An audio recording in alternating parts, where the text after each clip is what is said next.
हाँ जी, मेरी आवाज आ रही है? देखो भाइयों, शादी के बाद इतनी निकल पा रही और ऊपर से आज मेरा व्रत भी है। व्रत कौन कराती है सर? पतिव्रता।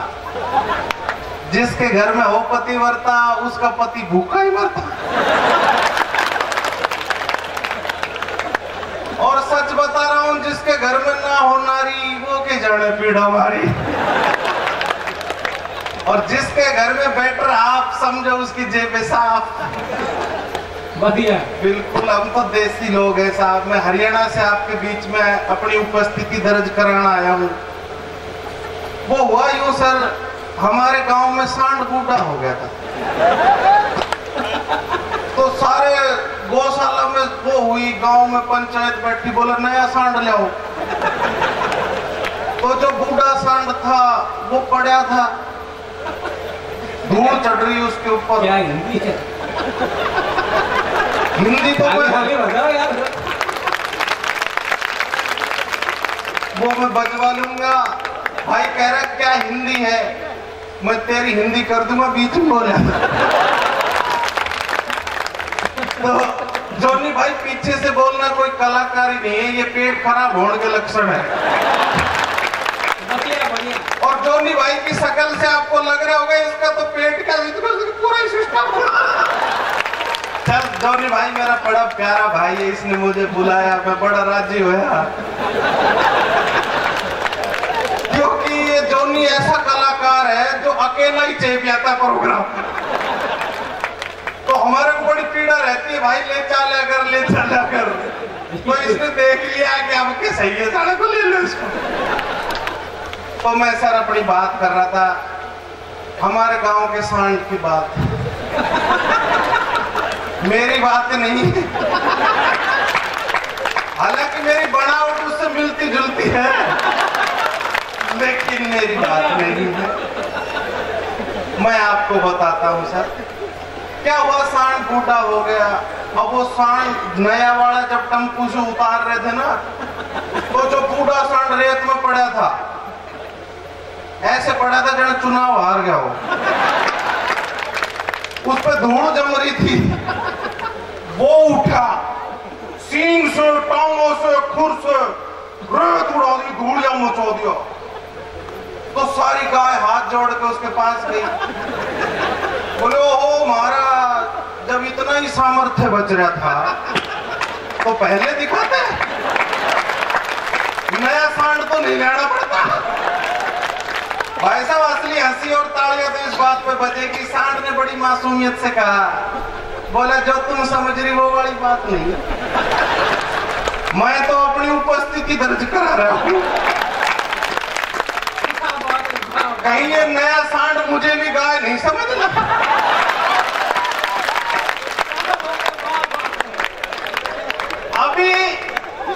अभी की बात है, मेयर केसर जी भाई साहब आ रहे थे जयपुर से, तो एक जगह बस रुकी, तो हमने देखा थाने के सामने रुकी और एक सांड आया, थाने में घुस गया। हम दोनों उतर के गए, सांड से पूछा, मैं भाई साहब थाने में क्या कर रहे हो? बोला मैंने सुना है यहाँ की पुलिस गाय हो गई।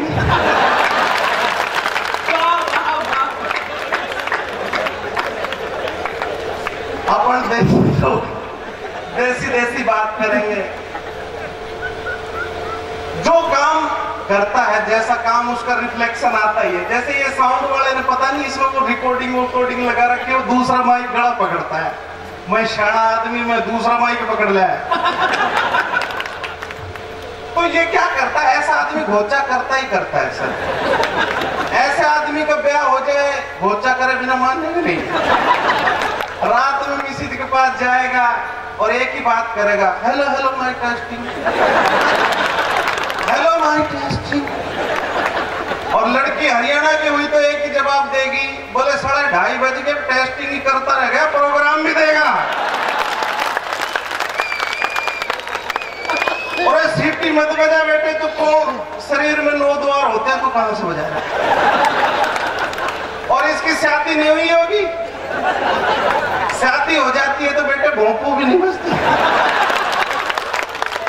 तो तू क्यों प्रेशर कुकर बन के बैठा हमारी छाती पे? प्रेशर, मैं कह रहा हूँ सीटी मत बजा, तेरे दिमाग का इलाज तो ये तो सीटी स्कैन करा।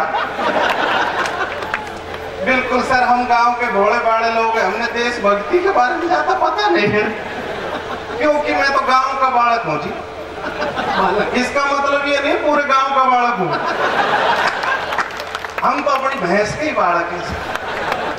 गाय भैंस पालते थे सर हम, फिर हमारी भैंस का वो छोटा बच्चा पाडा मर गया था। आप हंस रहे हो, हमारे घर में हादसा हो गया था। सबसे बड़ा हादसा तो ये हुआ, मेरी दादी बोली बेटा डब्बू, तो मेरे नाक वाक भयेगा, तो हाँ माँ बोली बेटा अपनी भैंस का पाडा मर गया, कोई बात नहीं बेटे, तेरी शकल पाडे में मिलती। अच्छा सच बताओ, किस किस को लगता है मेरी शकल भैंस जैसे? हाथ खड़ा करो। ओ माय गॉड, ये ड्यूटी साहब ने तैयार कर रखे ज्ञानी बालक। इन भाइयों के सम्मान में सर मैं इतना ही कहना चाहता हूं कि भाई भाई को पहचान ही लेता है। और कर लो हाथ। बढ़िया बढ़िया भैया। और आज सबसे कमाल की बात क्या हुई है पता है? आज तो 5-6 बहनें भी मिल गई है। भाई मेरा तो कुंबा राजस्थान में बैठा है, मैं हरियाणा में ढूंढ रहा हूँ। मैं वैसे पैसे भेजने लग रहा हूँ। असली भाई बहन तो यही बैठे हैं। एक बार जोरदार ताली बजा के बताओ भाई बहन मेरे ही हो तुम। जोरदार पूरा लगना चाहिए। बहुत बढ़िया, ताली बजाओ। ताली बजाना सिखाऊं तुम्हें? देखो मैं सिखाता हूँ। देखो सर को तो आते हैं, नेता और बड़े अफसर जानते हैं ताली बजाना, तुम्हें नहीं पता। मैं सिखा देता हूँ, ठीक है? देखो कोई बड़ा आदमी या अफसर कैसे ताली बजाता है, देखो ध्यान से देखना, ऐसे बजाता है। सर मैंने एक अफसर से पूछा भी था, मैं कहा सर थोड़ा जोर से बजा लोगे तो क्या हो जाएगा? बोलते तो बावड़ा, इन रेखाओं की वजह से मैं अफसर बना। जोर से बजाऊंगा कोई सी डैमेज हो गई तो सस्पेंड तो पक्का ही। चलो मैं आया हूं तो तुम्हें हंसना भी सिखा देता हूँ। इस शहर के लोग बड़े हंसमुख हैं, लेकिन असली हंसी क्या होती है मैं सिखाता हूँ। हंसो ऐसे जैसे सारा पति हंस रहा हो। पति कैसे हंसता है मैं दिखाता हूँ आपको। वो अपनी मिसेज की तरफ देखेगा और सर वो ऐसे देखेगा जैसे भूखा कुत्ता रोटी देख रहा है। और मिसेज सियानी हुई तो ऐसे देखेगी तेरे बिल्ली चूहे को देख रही। और गलती से अपने माई के आई होगी तो धीरे से कहेगी कमीने थोड़ा सा हंस ले। फिर भी पति को औकात नहीं बोलनी चाहिए, उसको ऐसे ही हंसना चाहिए साले के माँ बाप मर गए। और ज्यादा हंसी में और ज्यादा अच्छा इम्प्रोवाइजेशन ले आओ तो ऐसे ले आओ जैसे कुत्ता पूंछ को छुपा के ना हंसता। और ज्यादा हंसी छूट जाए तो फिर टॉयलेट का सहारा लो। टॉयलेट में जाओ और यस यस यस यस। पर इसमें ध्यान रखने वाली बात पता है क्या है? जोर से मत मार देना, कभी वाश बेसिन तोड़ देना। ध्यान से बिल्कुल। सर मेरी मैसेज जब आई थी नई नई तो मेरी मम्मी उसको समझा रही, बोल देख तेरा ससुरा तो प्रधानमंत्री है, मैं गृह मंत्री हूँ और तेरी ननद एक्सटर्नल अफेयर मंत्री है, और तू बता कौन सा पोर्टफोलियो लेगी, तू कौन सा विभाग लेगी। सर मैसेज बिल्कुल आपकी तरह बिल्कुल भोली थी। वो बोली मैं तो विपक्ष में ही बैठूंगी।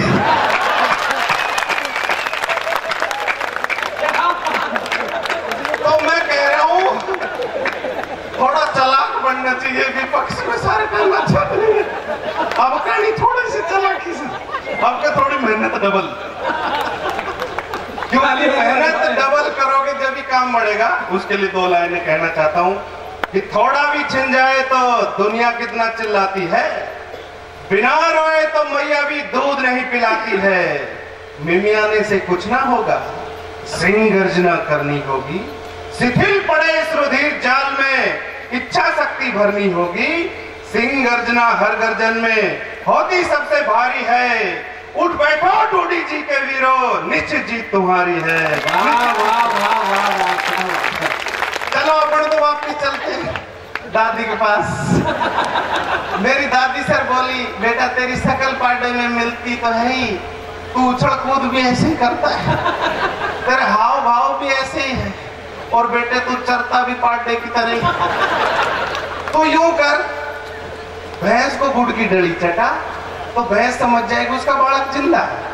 अब सर मैं रोज भैंस को गुड़ की डली देता तो भैंस मुझे ऐसे देखती जैसे अपना ही लाल आ गया, और कभी कभी तो जोश में आ जाती भैंस, तो ऐसे चाट भी लेती। और आपको सही बात बताऊं, भैंस जब बच्चे के जीभ लगाती है ना छोटे के, तो ताकत आती है उसमें। यहाँ लगाई, यहाँ लगाई, यहाँ ताकत। थोड़ी देर में तो बच्चा माइकल जैक्सन पूरा डांसर हो जाता। ये बात। लेकिन सर मैं भी बड़ा शाना बालक हूँ गाँव का, मैं आपकी तरह छोटी गुड़ की डली भैंस को और बड़ी खुद। तुम ही बताओ, जो भैंस का गुड़ खाएगा तो साले की शकल आपसे जैसी अपना। और भाइयों, भैंस का गुड़ खाने से बहुत मोटे मोटे घूमड़े निकलते हैं, पर मैं मोटे घूमड़ों से कभी नहीं घबराया, पर ये बहुत बुरी बुरी जगह निकलते हैं। आँख के नीचे, कांख के नीचे, नीचे नीचे, इतनी बुरे हालात। लेकिन मैं जब भैंस को गुड़ देता तो भैंस ज्यादा दूध देती, वो ज्यादा दूध मुझे मिलता, तो जो तरावट पार्टे में आनी थी वो किस्माई। अपनी आईब्रोज पटी आई हो गई, पूरी बॉडी पे बाल ही बाल, अपन बाल भी हो गए। लेकिन साहब मैं आईब्रो बनवाता तो एक भैंस बिकती, और वैक्स कराता तो पूरा तबेला ही बिक जाता। लेकिन सर मैं आपको निवेदन करूं, आजकल की जो शहर की अल्ट्रा मॉडर्न मम्मी होती है ना, बेबी कट बाल वाली, वो बच्चे के पीछे दूध का गिलास ले घूमती, बेटा दूध दूध बेटा, भागी बेटा, चाकसू बेटा चाकसू। ऐसी मम्मियों को सर बच्चा हर हाल में अच्छा चाहिए, इसलिए वो क्या करती है, केसर खाती है। आपको नहीं खाती, काली केसर नहीं खाती, वो पीली नहीं खाती। केसर खाएंगी, बादाम खाएंगी, पिस्ते घिसते घिसते। और तो और वो घर में ऐसे ऐसे बच्चों की तस्वीर लगाएंगी, लाल बच्चों की, अंग्रेज बच्चों की, गाजरी बच्चों की, टमाटरी बच्चों की, ऑस्ट्रेलियन बच्चों की, जर्मन शेफर्ड बालकों की। उन बच्चों को माएं देखेंगी तो लाल लाल चिलू चिलू टमाटर जैसा बालक होगा। लेकिन भाइयों सच बता रहा हूं, जब मैं हुआ था जब ऐसी कोई व्यवस्था नहीं, क्योंकि अपनी मम्मी भाई साहब, गांव की मम्मी, देसी मम्मी, वो सारे दिन भैंसों को देखे, तो सारा रिजल्ट भी ऐसा ही निकलेगा। जोरदार ताली बजाओ, एक और लगना चाहिए हाथ सुन रहा। क्या बात है, खैर बजाना क्या था, ये तेरे नाम बनी हुई है, कुचामण सिटी, मेड़ता सिटी। इसकी भावना कुचली गई, कुचामण सिटी, मेड़ता का पता ही नहीं चल रहा है कौन सा मेड़ता। एक थी गंगापुर सिटी, इसको गंगा जी घाल का है। लेकिन साहब अपने को देखते अपन भैंस की बात करते हैं। देखो मैं तो कह रहा हूँ कि भाई कह रहा था कश्मीर को ये कर दो वो कर दो, मैं कह रहा हूँ कश्मीर तो पाकिस्तान को दे दो कश्मीर, पर शर्त में रखो कि लाल सोट तहसील और दोनों किरोड़ी भी लेनी पड़ेगी। जब जाके देख लो पाकिस्तान का ले जाओ वापस, लाहौर में ले जाओ, तो टेंशन कतई नहीं लेनी, शांति से बात करते हैं। मेरी दादी बोली बेटा डब्बू, हाँ बोल बेटा अपनी भैंस का दूध कम हो गया, तू ऐसा कर भैंस का दूध बढ़ाने की गोली ला। अपन गांव में गोली कैसे देते हैं भैंस को, एक नाड़ या पाइप का टुकड़ा लो, उसमें गोली रखो, भैंस के मुंह पे टिकाओ और फूंक मार दो, गोली ठिकाने।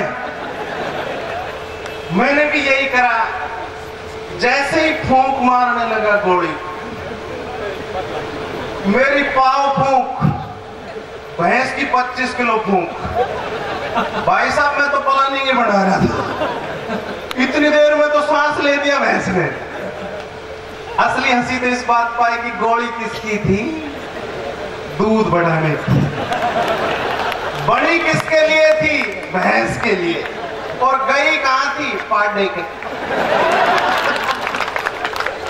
गोली तो गोली अपना धर्म निभाएगी, जैसे आपने यहाँ के धर्म निभाया सर। आपको फिर प्रणाम करता हूँ, एक बार जोरदार ताली बजाओ सर के लिए। हाँ।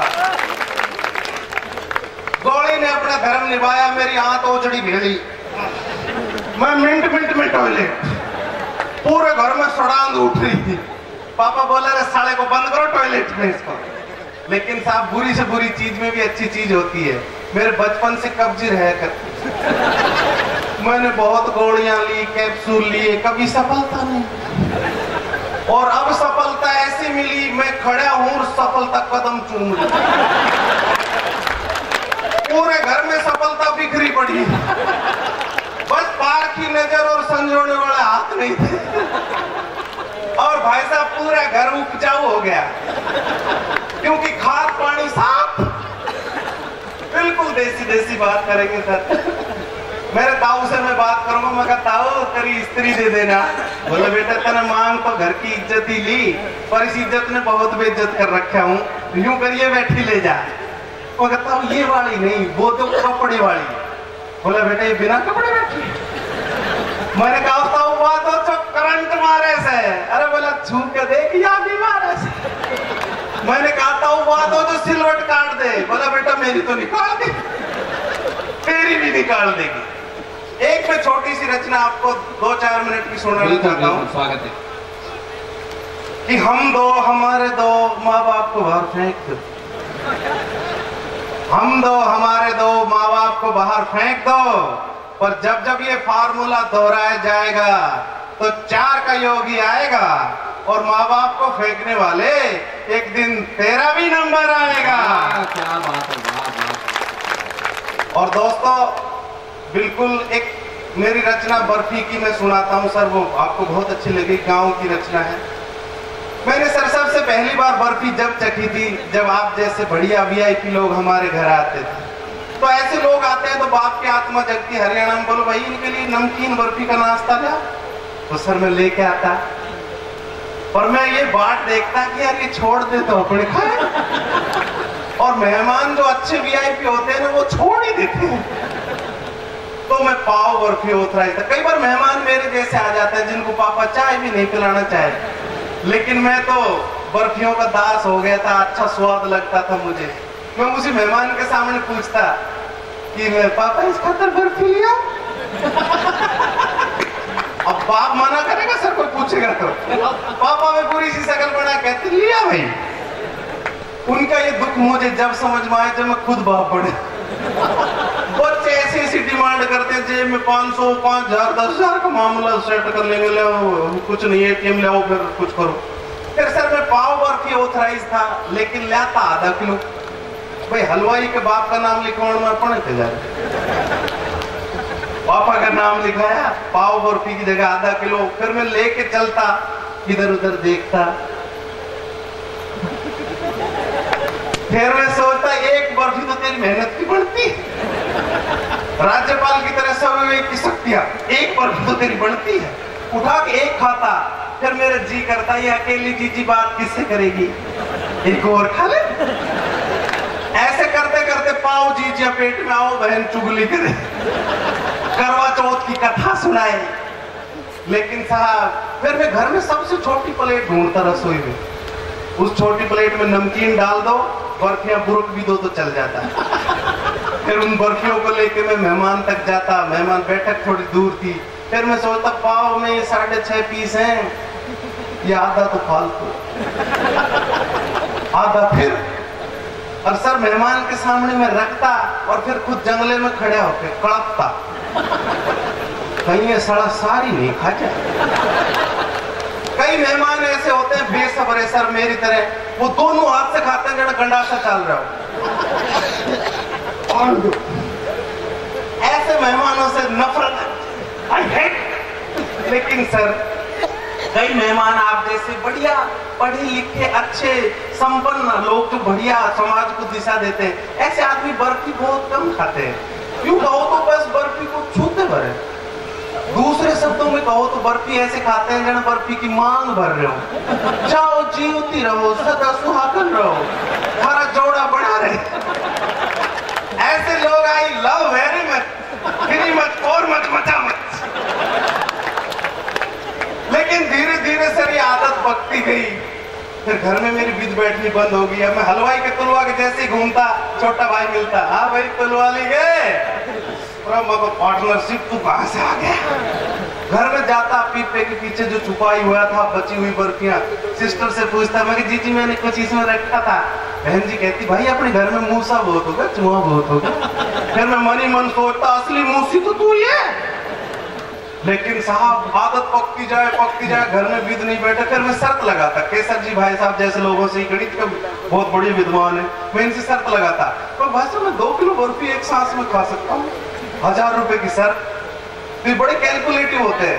60 दूनी 120 की बर्फी 880 बचेंगे, 150 नहीं खाई जाएगी। जब आदमी लालच में आ जाए तो तुरंत दूसरी बात कहनी चाहिए, मैं भाई साहब मंगानी आपने पड़ी क्या, मेरे पास पैसे नहीं। ये मंगवा लेते। अब सीन देखना फिर खत्म होने वाला है, लेकिन सीन बड़ा गजब। अब मैं खानी शुरू करता, पाव खा गया 3 किलो, 3 पाव खाते खाते ये नसें मोटी हो जाती, रुन जाता गला, पर खाई जाती जितनी सर खा लेता, नहीं तो जूत खा लेता। अपनी कौन सी इज्जत। हलवाई के क्या कहता, आधा किलो मंगाइए। मेरे पापा ने बोले, भाई तेरा बाप मना कर गया, नकद पैसे दे तो देना। मगर नकद हलवाई है, अपने औकात में रहिए, पैसे दे, कभी तौल, अभी खा के दिखाता हूँ। आधा किलो खा लेता, फिर वो कहता पैसे। फिर बाद या तो सर जूत मारता वो, या प्लेट ही धुलवाता, पर अपन तो बर्फी के इसमें पागल। मैं इसी भाव में आधा किलो और तौल ले। लेकिन इस पर लास्ट सीन बड़ा गजब है सर, 1 मिनट भी लगेगी, बड़ा जोरदार सीन है। मेरे पापा बोले, भाई देख तू नौकरी लग गया, ऐसा कर, लड़की देखा, जयपुर से बड़े रिश्ते आ रहे तेरे, बार 1000 फोन कर दिए। और पापा मैं तो कलेक्टर बनूंगा। बोले, सुना तेरा बाप भी बने, और यूं कर, ध्यान रखना, लड़की देखने तो जा रहा है, लेकिन सबकी भाण बेटी, अपनी भाण बेटी। मैं तो यार ये जूता मारेगा, अब नहीं सहन करेगा।